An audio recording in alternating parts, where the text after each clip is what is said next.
जय हिंद साथियों, मैं हूं आपका दोस्त सुनील चौरसिया सामन। और साथियों, इस वीडियो में हम चर्चा करने वाले हैं बहुत ही महत्वपूर्ण टॉपिक पे। यदि आप केंद्रीय कर्मचारी हैं, यानी सेंट्रल गवर्नमेंट के अंतर्गत सर्विस करते हैं, चाहे केंद्रीय विद्यालय संगठन में, रेलवे में या किसी भी विभाग में नौकरी करते हैं, तो यह वीडियो खास आपके लिए होने वाली है। मेरी पूरी कोशिश होती है कि आपको वह जानकारी प्रदान की जाए जो आपके लिए लाइफ चेंजिंग हो और आपके लिए लाभप्रद हो। तो साथियों, एक बहुत ही इम्पॉर्टेंट बिंदु पे हम चर्चा करेंगे। यदि आप केंद्रीय विद्यालय संगठन में सर्विस करना चाहते हैं, उसके कैंडिडेट हैं या फिर सर्वेंट हैं, तो फिर यह वीडियो खास आपके लिए है। अगर हमारे चैनल पे आप पहली बार हैं तो इस सुनील चौरसिया सामन नामक चैनल को अवश्य सब्सक्राइब कर लीजिएगा। इस वीडियो को ज़्यादा से ज़्यादा शेयर कीजिएगा ताकि आपके साथी भी लाभान्वित हों। तो आइए हम इस वीडियो में आगे बढ़ते हैं।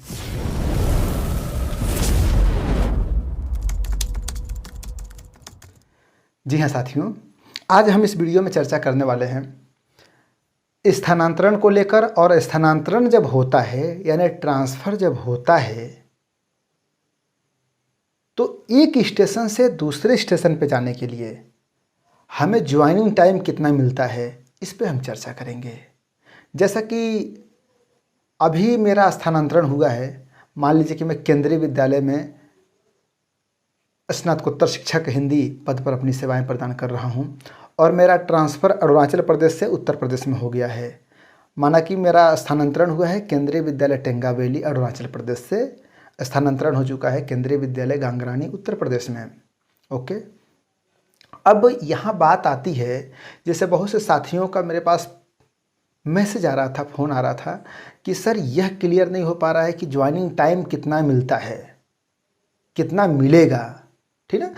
तो ये जो मन में बातें चलती है ना, तो ये सिर्फ उनके मन में बातें नहीं चलती है जिनका स्थानांतरण हो रहा है।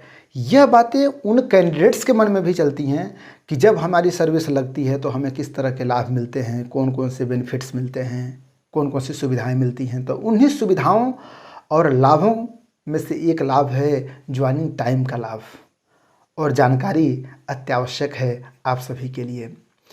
बात आगे बढ़ाएं तो क्लियर कट ये कहा जा सकता है कि जैसे मान लीजिए कि आपका ट्रांसफ़र एक स्थान से दूसरे स्थान पे हो गया और दोनों स्टेशन के बीच अगर 1000 किलोमीटर की दूरी है या 1000 से कम की दूरी है, तो आपको यहाँ से वहाँ जाने में और यहाँ से जाके एक स्टेशन से दूसरे स्टेशन पे जाके ज्वाइनिंग करने के लिए आपको कितने दिन मिलेंगे। तो देखिए, इसके लिए एक नियम बना हुआ है, ठीक है। Government of India, central government के अंतर्गत जो कर्मचारी हैं उनके लिए बना है central civil services joining time rules 1979। Okay, इस नियमावली को मैं आपके सामने प्रस्तुत कर रहा हूँ।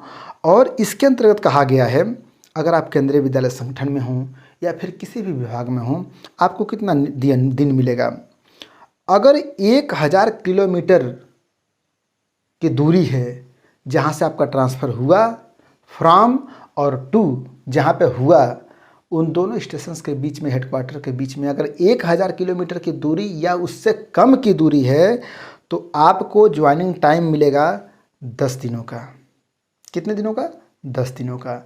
लेकिन यह उस कंडीशन में लागू होगा, ध्यान से सुनिएगा, उस कंडीशन में लागू होगा जब आपका जो जर्नी रूट है रेलवे का है, मतलब कि ऑन रोड अगर है जर्नी, तो आपको 12 दिन मिलेंगे। जैसे उदाहरण के लिए मैं अपना ही उदाहरण आपको दे रहा हूँ। जैसे मान लेता हूँ कि अगर टेंगावेली से मुझको केवी गांगरानी में आने के लिए, मान लेता हूँ फॉर एग्जांपल 1000 किलोमीटर की दूरी है, ठीक, और डायरेक्ट मुझको ट्रेन से आना था यहाँ पे, और ट्रेन से आते तो मुझको 10 दिन मिलते। ओके, लेकिन अगर ट्रेन से आने से पहले या बीच में या कहीं भी उसमें अगर आपको ऑन रोड सफ़र करना पड़ रहा है और वह सफ़र 200 किलोमीटर है या उससे अधिक है उसी 1000 में, तो फिर आपको 12 दिन मिलेंगे। मतलब अगर ऑन रोड सफ़र आप कर रहे हैं 200 किलोमीटर या उससे ज़्यादा तो आपको 2 दिन एक्स्ट्रा मिलेंगे। ओके, अब देखिए आगे एक और पॉइंट है, वहाँ भी और क्लियर हो जाएगा। अगर मान लेता हूँ कि आपके दोनों स्टेशन के बीच में, जहाँ से आपका ट्रांसफ़र हुआ जहाँ जा रहे हैं, दोनों के बीच में अगर 1000 किलोमीटर से ज़्यादा की दूरी है, ठीक ना, 1000 किलोमीटर से ज़्यादा की दूरी है और 2000 से कम, तब आपको कितने दिन मिलेंगे? तब आपको 12 दिन मिलेंगे। और 12 दिन तब मिलेंगे जब सिर्फ आपको मतलब ऑन रोड सफ़र नहीं करना है, अगर आप ट्रेन से सफ़र कर रहे हैं तो। अब यहाँ पर जैसे कि मैं टेंगावेली से आया था अपने कुशीनगर में, तो हमारे बीच की दूरी क्या है? 1200 से 1300 किलोमीटर की दूरी है, दोनों की दूरी। अब 1200 से 1300 किलोमीटर की दूरी जो है, इसमें क्या है कि 250 किलोमीटर तो हमको पहाड़ पर से नीचे उतरने में लग गए। 250 से 300 किलोमीटर की दूरी है। टेंगावेली हिमालय पर्वत पे है, वहाँ से हमको गुवाहाटी आना पड़ता है ट्रेन पकड़ने के लिए। गुवाहाटी में ट्रेन पकड़ेंगे तो फिर अपने गोरखपुर में आएंगे। ठीक, तो हम क्या कर रहे हैं कि बस का सफ़र कर रहे हैं, ऑन रोड सफ़र कर रहे हैं 200 किलोमीटर से ज़्यादा, तो हमें कितने दिन मिलेंगे? 12 दिन नहीं मिलेंगे, तब हमें मिलेंगे 15 दिन। लेकिन 15 दिन भी नहीं, उससे ज़्यादा भी मिलेंगे, आगे हम चर्चा करेंगे। ठीक है, जैसे मान लीजिए कि केरल से आ रहे हैं यहाँ उत्तर प्रदेश में, और आपकी दूरी 1000 किलोमीटर से ज़्यादा है। ठीक, और केरल में मान लीजिए कि आपने ट्रेन पकड़ ली, ट्रेन पकड़ के डायरेक्ट यहाँ पे आ गए, तो आपको कितने दिन मिलेंगे? 12 दिन, क्योंकि आप डायरेक्ट ट्रेन से आ रहे हैं। ऑन रोड आपको सफ़र करने की ज़रूरत नहीं पड़ रही है, अगर पड़ भी रही तो थोड़ा बहुत बस से चल दिए, ऑटो से चल दिए, वहाँ पे नहीं। 200 किलोमीटर से ज़्यादा की दूरी अगर चलते तो आपको 15 दिन मिलते। ठीक, अब देखिए मैं आपको बताऊंगा कि अगर मैं नॉर्थ ईस्ट से आया हूँ तो मुझको 15 दिन नहीं, मुझको 17 दिन मिलेंगे। किस नियम से मैं अभी बताने वाला हूँ आगे। अब एक चीज़ को और समझिएगा, साफ साफ लिखा है मोर देन 2000 किलोमीटर्स। माना कि आपका स्थानांतरण एक स्टेशन से दूसरे स्टेशन पे हुआ और उसकी दूरी 2000 किलोमीटर से ज़्यादा है या 2000 किलोमीटर है, तो साफ साफ लिखा है कि कितने दिन मिलेंगे?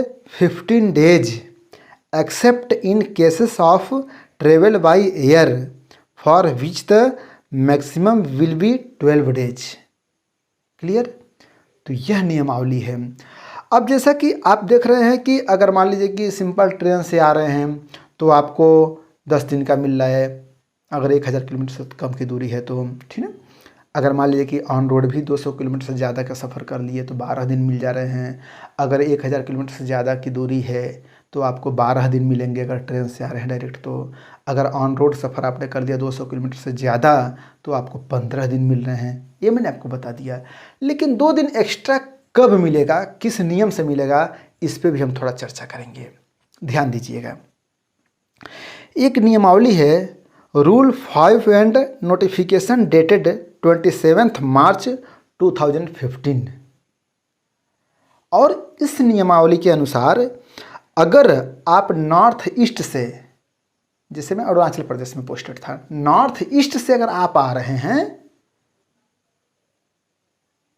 तो फिर आपको 2 दिनों के मतलब 2 दिन और एक्स्ट्रा मिलेंगे। जैसे 15 दिन तो मिल ही रहे थे तो उसमें 2 दिन और जोड़ देंगे। जैसे मान लीजिए कि मैं टेंगावेली से जब कुशीनगर में आया तो मुझको पहाड़ पर से आने में 200 किलोमीटर से ज़्यादा की दूरी लग गई, तो 12 दिन 15 दिन तो मिलेंगे ही। लेकिन मैं नॉर्थ ईस्ट से अगर आ रहा हूँ तो फिर यहाँ साफ साफ लिखा है कि 2 दिन additional time shall be admissible over and above the normal joining time.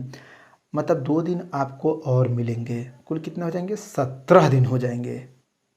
और सिर्फ नॉर्थ ईस्ट नहीं, और कहाँ कहाँ से आप आएंगे तो ये आपको ये लाभ मिलेगा।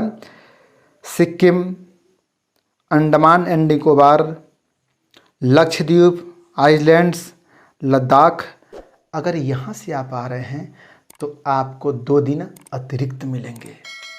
ठीक ना? तो कहने का मतलब ये है कि आपको ये सब लाभ मिल रहे हैं, एक स्थान से दूसरे स्थान पे आपको अगर ट्रांसफ़र होके जा रहे हैं तो। अब मैं आपको प्रैक्टिकल लाइफ से जोड़ के एक बात और बता दे रहा हूँ। जैसे कि मान लीजिए कि आप इस स्टेशन से इस स्टेशन पे आ रहे हैं ज्वाइनिंग करने के लिए, और मान लीजिए कि आपको 15 दिन मिले हुए हैं और आप आके 8वें दिन ज्वाइनिंग आप कर ले रहे हैं। Clear cut. 8वें दिन आपने ज्वाइनिंग कर लिया या 10वें दिन आपने ज्वाइनिंग कर लिया तो आपके पास बचे कितने, 5 दिन और बचे। क्लियर। तो 5 दिन और बचे तो उस 5 दिनों का भी आप लाभ ले सकते हैं। जैसे मान लीजिए कि सामान आपका आ रहा होगा इस स्टेशन से वहाँ पे, तो सामान आ रहा है तो उसको सेट करना होता है, क्वार्टर खोजना होता है, क्वार्टर मिल गया तो फिर उसमें सामान को व्यवस्थित करना होता है। इसी के लिए तो आपको टाइम मिलता है भाई, आते ही तो आप नहीं लग जाएंगे ना, सामान आपका आ भी रहा होता है पार्सल के द्वारा। तो इस कंडीशन में आपको क्या करना है, करना ये है कि आपने मान लिया कि 10वें दिन ज्वाइनिंग कर लिया, फिर से आपको आपके जो बॉस हैं, अगर आप केंद्रीय विद्यालय में हैं तो अपने प्राचार्य महोदय के नाम एक प्रार्थना पत्र लिखेंगे कि मैंने 10वें दिन कार्यभार ग्रहण कर लिया इतने बजे, हमारे शेष कार्यभार ग्रहण अवधि 5 दिनों के बच रहे हैं, तो इस बचे हुए 5 दिनों को ईएल में कन्वर्ट किया जाए, अर्जित अवकाश में कन्वर्ट किया जाए, रूपांतरित किया जाए। फिर एक एप्लीकेशन आप लिखेंगे कि हमें उस शेष बचे हुए कार्यभार ग्रहण अवधि अर्थात अर्जित अवकाश को आवास ढूंढने एवं सामान को व्यवस्थित करने हेतु प्रदान करने की कृपा करें। तो ये प्रक्रिया होती है। पहले उस बचे हुए शेष अवधि को ईएल में कन्वर्ट करवाएंगे, फिर ईएल में कन्वर्ट करवाने के लिए फिर एक लेटर लिखेंगे कि हमको वह ईएल प्रदान किया जाए, फिर आपको मिल जाएगा। मतलब पूरा का पूरा आपको लाभ मिल जाएगा। तो साथियों, यह मेरा छोटा सा प्रयास रहा आपके सामने प्रस्तुत होने का और विचार रखने का कि कैसे आप अपने लाभ को प्राप्त कर सकते हैं स्थानांतरण होने पर। हमें पूर्ण विश्वास है कि मेरा यह प्रयास आपको अच्छा लगा होगा। अगर मेरा प्रयास आपको अच्छा लगा है तो इस चैनल को अवश्य सब्सक्राइब कीजिएगा, इस लाभदायक वीडियो को अपने दोस्तों में भी शेयर कीजिए और हमसे जुड़े रहिए। अगली वीडियो आपको किस टॉपिक पर चाहिए आप कमेंट बॉक्स में अवश्य सूचित कीजिए। हम आपके सामने पुनः हाजिर होंगे एक फ्रूटफुल वीडियो के साथ। तब तक के लिए बहुत बहुत धन्यवाद। अपना ख्याल रखिए। जय हिंद, वंदे मातरम।